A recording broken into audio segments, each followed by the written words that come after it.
Okay, we left off over here. Lamed Vav and Beis on the top. This Gemara is very important for Kohanim. Andrew, I was waiting for you to come in. Okay, why only the man can do it? His wife is not qualified. Even if she's an Ashes Kohen, Bas Kohen, doesn't work. Okay. The Mishnah tells us that Hazor normally means sprinkling. A woman is not qualified. It's only the man, the male, not the female. And Hazor only has relevance to the Kohen.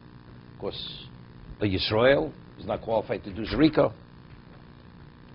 Now, what we call regular Zerika. Every korban needs Zerika. You have to sprinkle the blood on the Mizbeach. Over there it says, V'zorku b'nei Aaron. The Gemara doesn't even bring the pasuk. That's explicit in Torah. That only the male Kohen is qualified and not the female Kohen. The Kohenis. Hazor. So the Mishnah says Hazor, woman's not qualified. So the Gemara wants to know which Hazor we're talking about. Which sprinkling? Hazor dehecho. Ida poro Elazar Kosovo. Says Elazar. Ida pnim. So a Kohen Gadol. If we speak about the sprinkling of the korban, which is sprinkled towards the paroches and on the Mizbeach Hazov, on the golden altar, the incense altar, HaKohen HaMashiach Kosovo. Says he has to be the anointed Kohen, which is what? Which is the Kohen Gadol. So if even a Kohen Hedjot, an ordinary Kohen is not qualified, there's no question. A woman, even though she's a Kohen, she's not qualified. She can't be any better than the male Kohen. El Azor de Benof. We're speaking about the sprinkling where you sprinkle with the bird itself. We're speaking about a chatos of, a sin offering, which is a bird. So there's no kabbalah b'kli. It's not the blood is received in a vessel. You take the bird itself and you what? And you shake it towards the mizbeach. Hazor de benof. No, we want to. When the Mishnah says sprinkling, that we're disqualifying the Bas Kohen. Which sprinkling are we talking about? It's not the paradum because even the Kohen Hedjit is not qualified.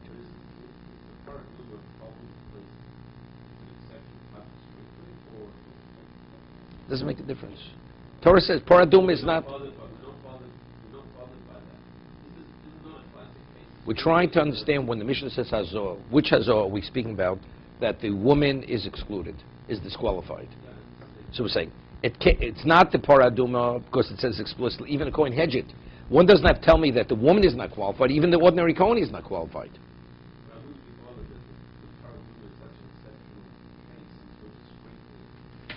It's not our discussion. It's not our discussion. You don't have to tell me the woman's not qualified even if the Kohen Hedjit is not qualified. You have to tell me the woman's not qualified. If the man is qualified, the male, so how do you know the female not? But if even the male's not qualified, you don't have to, the Mishnah doesn't have to tell me that the woman's not qualified. Right? It's something only Kohen Gadol is qualified to do. Elo Hazor de Benof. Now how do we know?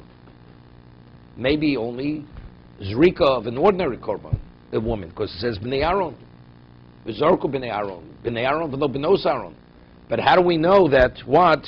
That the sprinkling of the bird, there's no Kabbalah b'kli. You don't receive it in a kli shoris and sprinkle from the kli shoris. How do we know that a woman is not qualified? Gemara says Asya b'kal v'chomer. It's derived through the kal v'chomer. Mi ben son. From the case of a ben son, a regular korban. A regular korban, a shlomim, a chatos, an osham, an oler. Regular animal that's brought as a korban. Now, who's qualified to, even a zor, even a non-kohen is qualified to do the shechita.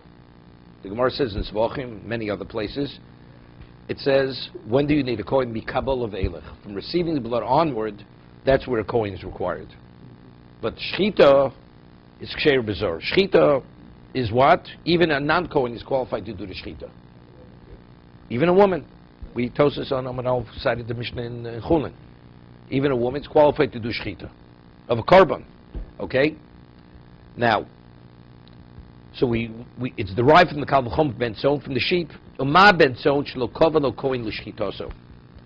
Regarding an ordinary korban, which an animal is brought, the Torah doesn't designate and say there's a necessity of a kohen to do the shechita. Even a non-kohen is It's qualified due to shchita. Kavalo kohen lazo also, but nevertheless for the sprinkling. The Torah designates and is very specific that only the kohen is qualified. Ben ov shekavalo kohen leblikoso. So the bird, which the Torah says, even the equivalent of the shchita, only the kohen is qualified because it's the malika. Only a kohen can do malika. Only a kohen can do malika. And odin sheyikvalo has also. So if a zor has relevance to an ordinary korban, and it's limited to only that point, not beyond it, right? And over there we say a woman is not qualified to do the zrika. It's a posuk. That's an explicit posuk. We don't have to establish. That's understood. That's b'nei Aaron v'lo b'nos Aaron. Okay, the Gemara feels doesn't have to, because the Gemara already said v'krivu. When it mentioned the posuk Kabbalah Saddam over there, in that posuk it could also mention zrika, that a woman's not qualified. Otherwise, the whole discussion we right away started to say, what about regular? Let's discuss the ordinary korban. The Gemara doesn't even have to address that. So if we see that by an ordinary korban, a woman is not qualified to do zrika, and a zor is qualified to do the shchita, which includes the woman. So over here, where the Torah says that the zor is not qualified to do the shchita, because the malika can only be done with the kohen, definitely she's not qualified to do the hazor, which is the equivalent of the zrika. I am equating it. It's the exact same thing. But yet, despite the fact that is the equivalent, but a non-kohen is not qualified to do the malika. The malika. That's explicit. That's explicit. That only the male kohen is. A woman's not qualified to do the malika. It's a lesser valued korban, right? For the bird. It's a chiddush. As I said, the Gemara says it's nevela. It's not even kosher meat. It's not. Despite that, the Torah says the what? The kohen eats it. Although it's nevela, doesn't make a difference. It's permitted. It's permitted. As we discussed, the Morris Vochem discussed, what about if a zor would eat the bird that's permitted to the kohen? Right? He's eating nevela, so the Torah permits nevela to the kohen. Doesn't permit nevela to the non-kohen. But do we say once it's permitted, it's not classified as nevela? Or do we say no, it is nevela? Except the Torah permits it to the kohen. For the non-kohen, he's eating nevela. He's eating a non-ritually slaughtered bird. So he gets malchus feeding nevela. Okay. No, but that's it's a discussion in. So malika is a chiddush. It's a chiddush malika. It's interesting. Malika, not in regard to the kashrus, is similar to kemitza. Kemitza is begufa shel kohen, right? Kemitza, we said when you take the kemitza is the equivalent of shchita. When the kohen takes the palmful of flour, that is the equivalent of shchita. Now he takes the palmful and he puts it into a klisharis. That's the equivalent of a kabbalah. That's like receiving the blood in the ministering vessel. Then he takes that kli, transports it to the mizbeach. That's holacha. And when he takes it now, when he empties it, he takes it and puts it on the mizbeach to sacrifice it. That's zrika. So the 4 stages of avoda that you find in regard to an animal, you find something which corresponding stages by the mincha. It's the same thing. What is malika? The Gemara says it's begufa shel kohen. The body, the animal, the bird has to be killed with the thumbnail of the kohen. So what sanctifies it? So the thumbnail of the kohen is the equivalent of the knife. Right? That's the reason why a zora is not a non-kohen. In terms of shchita, what sanctifies the animal? Either the act of shchita or the knife itself. We discuss whether it's klisharis or not. But what sanctifies the bird? The Gemara says in Yuma and other, it's gufa shel kohen. It's the body of the kohen. Has to come in contact. That's what has to kill the bird. Similarly, what sanctifies the kemitza? It's gufa shel kohen. It's the hand. It has to be the hand of the kohen that gives the sanctity to the what? To the kemitza that's taken from the mincha. Same idea. Can a woman be a shochet? Would she be allowed to be a shochet? She could be a shochet.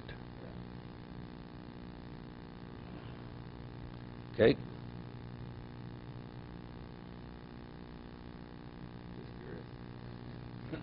It's not encouraged.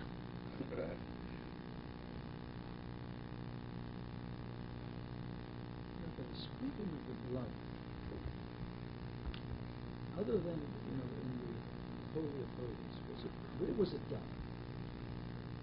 On the corner, on the Mizbeach. Was a woman allowed to be in that area? Put it this way. I mean, It was talk about whether she could do it or not. Could she be there? Because if she couldn't be there, this is all. No, there's no prohibition. Is it appropriate? She should be or not? Normally women were not there. They normally were not there. She would be permitted to be. She would be permitted. If she would go there, she's not in violation of anything. Not in violation. So theoretically, there's a... That's what I'm saying. Theoretically, if a woman would do it, is it valid? Firstly, I mean, even the Kohen, I mean, you're not permitted just to go into the sanctuary. Even an ordinary Jew is not permitted to go there. No. Even a regular sanctuary, it's not appropriate. It's not a museum. You go there for a purpose. If you're not, otherwise it's not a respect. It's not respectful. Just reading an article, something about Rebbe Yoshev. They rebuilt the Churva Shul in Yerushalayim. So originally, the committee who restored it, and the restoration is more beautiful than the original Churva Shul, the way it was done. And they wanted it to be a museum. So there was a question, so when are you going to have davening? Yeah. If it's open for people to see it, so there's no time, that means people can't learn there. And there's no really, do we have services 3 times a day? Or maybe you should have it very early in the morning before the tourists come. When should you have it? So everything was backwards. So they went to Rebbe Yoshev, and he was very upset about it. Because when he was a young man, he studied, he learned in that Churva Shul. He davened there, whatever it is, before it was destroyed, before 48. So the head of the committee who was restoring it, and that, after it was finally built, his son was having a bar mitzvah. So they asked him, would you like Rebbe Yoshev to come to the shul for the bar mitzvah? It was during the week. He says, definitely let Rebbe Yoshev come. And because Rebbe Yoshev, it's inappropriate. A shul's not a museum. It's not a museum piece. It's a place for davening and for learning. That's what it should be. So he went, and he came in honor of the bar mitzvah for this person. He spoke to him. He gave a bracha for the bar mitzvah boy. He was an observant Jew, very modern type Jew.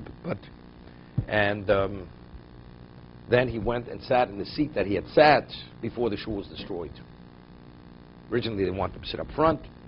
He says no. He wants to sit where he sat as a young man, where he studied, and that was his place. And then afterwards, he says to the person, he says, this should be restored in a way that it should be used as it was once used. And because Rabbi Yoshev already was a man who was close to 100 years old when this happened. So it made such an impact on the person.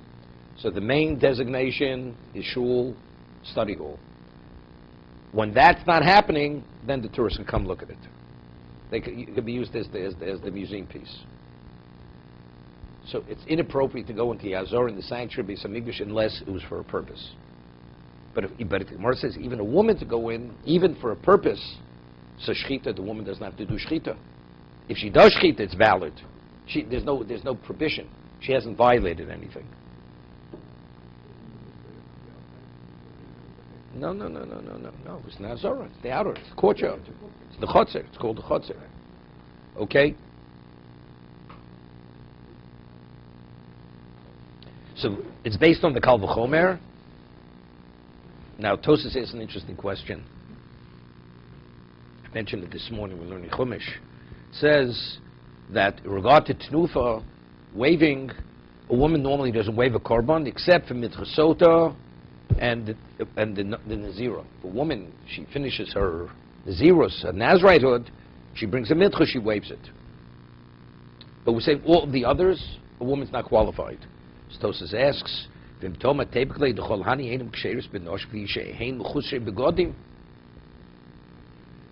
lacking the vestments. What's even the consideration that a woman should be able to do many things that we've discussed? It's only valid if it's an avoda. An avoda is only valid if the Kohen wears his vestments, right? His priestly vestments, his big dekuna.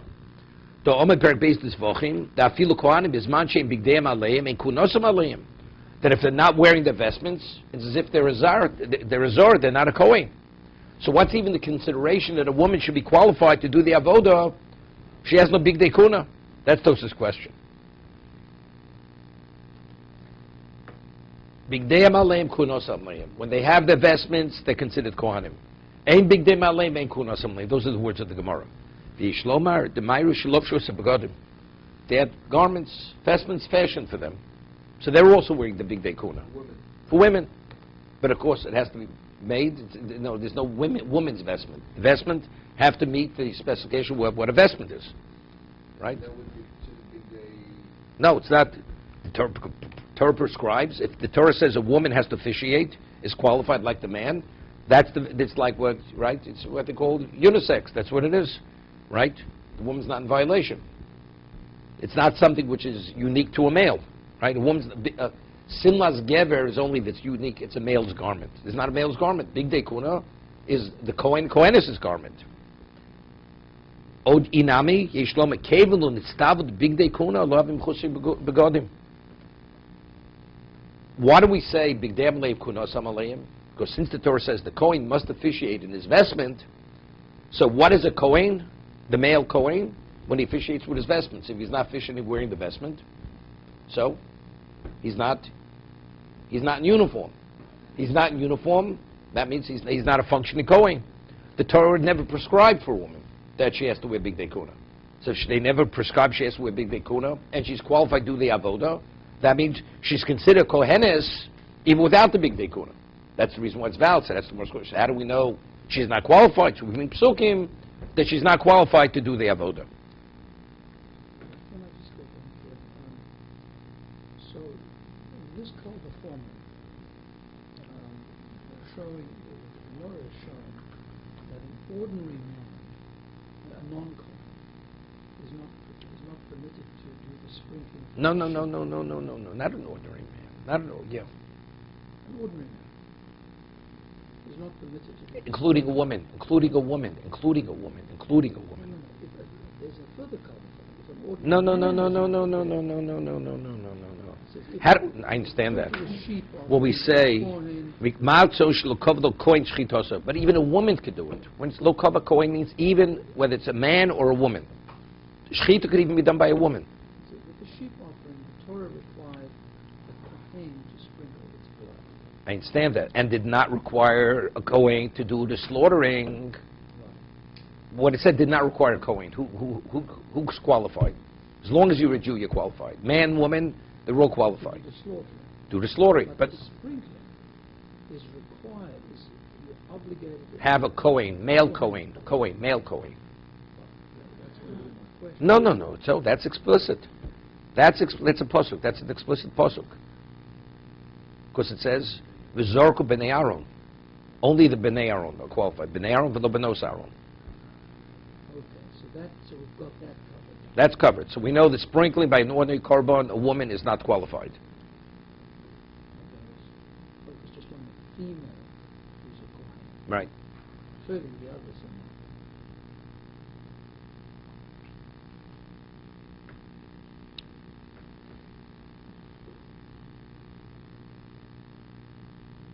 not. Okay.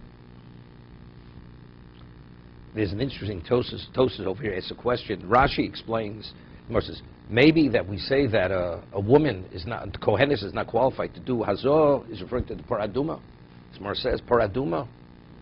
Even an ordinary Kohen Hedjin is not qualified. So it's understood a woman's not qualified. Is it the sprinkling that's done in the covered sanctuary, which is towards the paroches? Again, if only the Kohen Gadol is qualified, and an ordinary Kohen is not qualified, definitely the woman's not qualified. She's no better than an ordinary Kohen. She's not the Kohen Gadol. Okay? So therefore, it must be the sprinkling of the oaf, of the bird. That's what Rashi learns. Tosas has a little bit of a problem. Because again, when it says, how do we know that by Paradum one needs a Kohen Gadol? Because he needs Elazar. Or the sprinkling by the Parhelim Dover, all the Chatos that have to be brought into the inner sanctuary. Because it says, HaKohen HaMashiach, the anointed Kohen. So Tosas asks, that's according to one opinion. That's one interpretation. That was, Elazar is only for that particular generation. The first Paraduma, it was Elazar. in that generation, but future generations, even an ordinary Kohen is qualified. So if an ordinary Kohen is qualified, so how do we know that a woman, a Kohenes, is not qualified? That's Tos's question. Take a look. If even the male Kohen is not qualified, Kol Shem Noshim, Temo. If you say that we interpret a laws, it means not only that particular generation, even future generations. You need a person who's the equivalent of a Lazar, okay? 1 second. No. Wait 1 second. Right? But according to the opinion that for future generations, even an ordinary Kohen is qualified paraduma. So how do we know a woman is not? The Gemara says it can't be paraduma. Why can't it be paraduma? Because it's a lozer. That's only according to one interpretation. But there's another opinion says that even an ordinary Kohen is qualified. Right? So that's the question. So how do we know an ordinary a woman is not qualified? 1 second. Marbina leiludors kosher the my porach bedilni shemochi yitzrich tano hochle mutei noshim bishum da avodas butoros begon hedge ledoros. So how does the Gemara say with such simpleness? There's not even the question a woman's qualified to do the paraduma. The Mishnah is definitely not discussing the sprinkling paraduma. Why not? According to one opinion, okay, we understand, but according to the other opinion, it's not so simple. So how do we know the woman's excluded? Yishloma dochi prusha. How do we know that a Kohen Hedjit is qualified for paraduma? It's learned from the Hay, Ha-Kohen.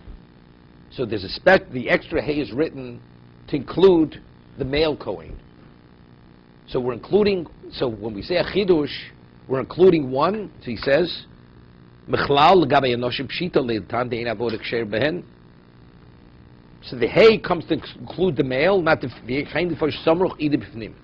same thing. No, I just want to ask a question on this before somebody else asks the question, right? Because I have no answer to this. I mean, if we're saying under normal circumstances that a Kohenis is the equivalent of Kohen, unless the Torah says differently. So Tosa says, how do we know that a woman's not qualified for Aduma? Because the Torah writes a Hey or a Lozer to tell me that it's the male. What do you mean it's the male? But we're saying, when the Torah says Kohen, Kohen means, it's a generic term. It means Kohen Kohenis. So it means Kohen Kohenis, right? So why does they only include the male? Maybe it means, I would think on normal circumstances you need a Kohen Gadol. Hey tells me even an ordinary Kohen. What's the meaning of an ordinary Kohen? Regardless, gender means nothing. Whether it's male, female, that's called an ordinary Kohen. Right? So what's Tosa saying? That we're including the Kohen, it's the male, not the female. How do you know that? Maybe when we're including the Kohen means the generic Kohen. Generic Kohen means gender is irrelevant. The Kohenis is the Kohen. But Kohen is You understand what I'm asking? But you see clearly, no. Kohen means no. Kohen's, because you see, the Gemara says B'nai Aaron. If not for B'nai Aaron, I would include a woman. B'nai means the sons of Aaron. The sons and not the daughters. But the word Kohen, we see from Torah clearly would mean both the male and female. It's a generic term for Kohen. So we're saying Ha Kohen to exclude that we say Ha comes to include the Kohen Hedju. that they cannot. No, that they're qualified. They're qualified. That they're qualified. There's an opinion that they are qualified. Ordinary Kohen. We're saying since the Hay comes to include, it includes the male, not the female. I'm asking, but how do you know that? Right, that's the question. So I was thinking like this: if I would find, we have a principle, whenever the Torah says a chidush, because it's something novel, the Torah would go and be very specific what it means. But if it's not very specific, speaks in a semi-ambiguous way, all I can include is the least, not the maximum. If the Torah would never differentiate between the male and the female, never. I'm including even the ordinary Kohen. What does ordinary Kohen mean? Male or woman? But here we have multiple locations where the Torah differentiates between the male and the female. So now initially we'd say the Kohen Hedjid is not qualified. Now we have a Chiddush, he is qualified. To what degree is he qualified? Does it come to reinstate even the Kohenes, or only the male? You understand? So now the word Kohen generically doesn't necessarily mean the woman. Because here we had an exclusion, now we have an inclusion. So when I include the minimum. If I would never see a differentiation, you're right. My question would be a question. We would not exclude the woman. But since we see multiple times the Torah says she's not qualified, and here when we at one point no Kohen was qualified. So now when I'm including, what am I including? So I'm including the least degree. So that's only the male, not the female. That's the way I would understand it.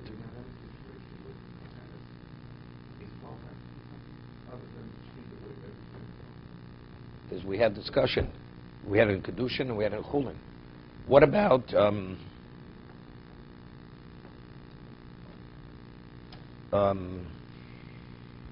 pidyon haben? Right? It says that one Amora, he took a garment which was worth 5 sloim because his wife was a kohenes. According to the way Tosas learns, on behalf of his wife, what a woman could take the pidyon haben? Doesn't have to be a male kohen.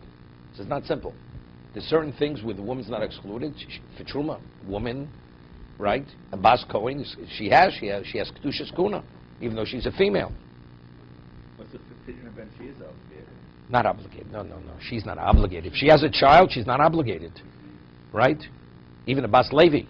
I'm saying no, but if she... No, if somebody would give her the 5 sloim, do they fulfill the mitzvah of pidyon haben? No, what I'm saying, but in the case of a bris, the woman... That's a different discussion. That's a The community has an obligation. In the case of pidyon haben, does the mother have an obligation to put against the kohen? No, but that's the Mishnah. Oh, right, That's the right, Mishnah. right. The Mishnah says a mother has no obligation to redeem a child. So this That's a kohen, too. accepted the wife, his value by Islam. On behalf of his wife. He wasn't the Kohen. No, he wasn't a Kohen. He was the Kohen. He doesn't need his wife. That's what I was going to ask. In these theoretical cases where a woman acts as a Kohen, or a woman is as a Kohen, does that continue even after she marries somebody who's not a Kohen? So that we discussed. I mean, fact in the actual, a woman gets married to a non-Kohen, a bas Kohen, she's not permitted to eat truma. Eat truma. So that means if she's not, that means we don't see her as a Kohenes any longer. She lose her ability to do other... She doesn't do anything else. Well, that case over there we see. Theoretical cases that we're talking about, right? Yes, I'm saying there she was married. She was married to a non-Kohen, and yet you see over there she retained her status as a Kohenes. We see that from that. So why there and not Truma? That truma is explicit in the Torah. So why couldn't you learn that in other cases with Truma? No. So because we want to even say more than that. What about she's single? Right? How do we know she's not qualified? Okay. Let's go a little further. We can still learn from Truma, which is say, since a woman who marries can't eat Truma, and other Kohanim, their whole lives can be Kohanim, therefore since at some point in her life she loses the Kohen status, she's just not the same as a male Kohen. Well, we know factually when she's not married, she can eat truma. So she's a full-fledged Kohenes. And if she's divorced and she has no children, she's reinstated to eat truma. So we see there's something. It's only because when she's married, she loses her identity. She's considered the wife of the other person. She assumes his status.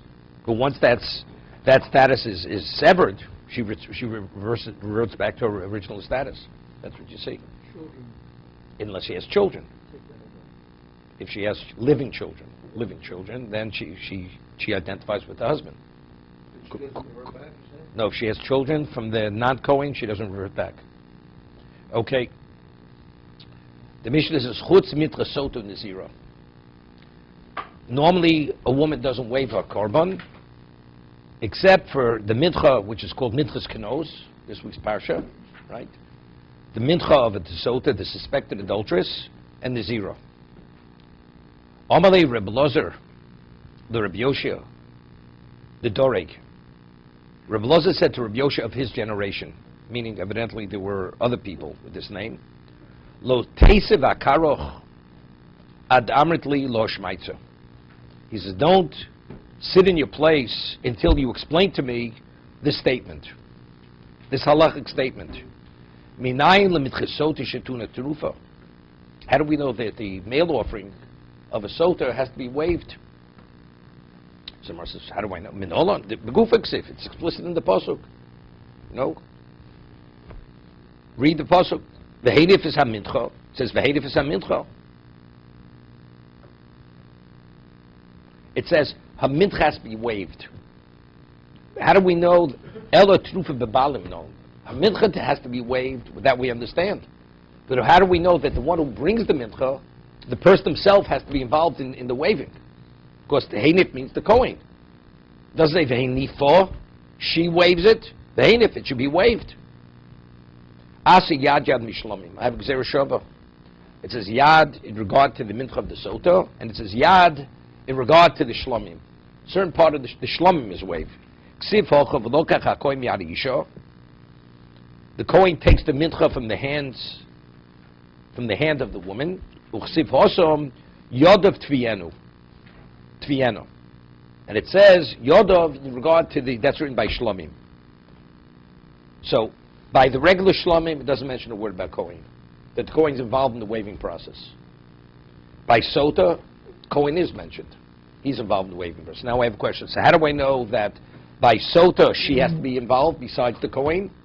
And by regarding shlomim, the Torah says he has to wave it, the one who owns the animal, the korban. But how do I know there that addition himself, the Kohen also has to be involved? So we'll continue this tomorrow.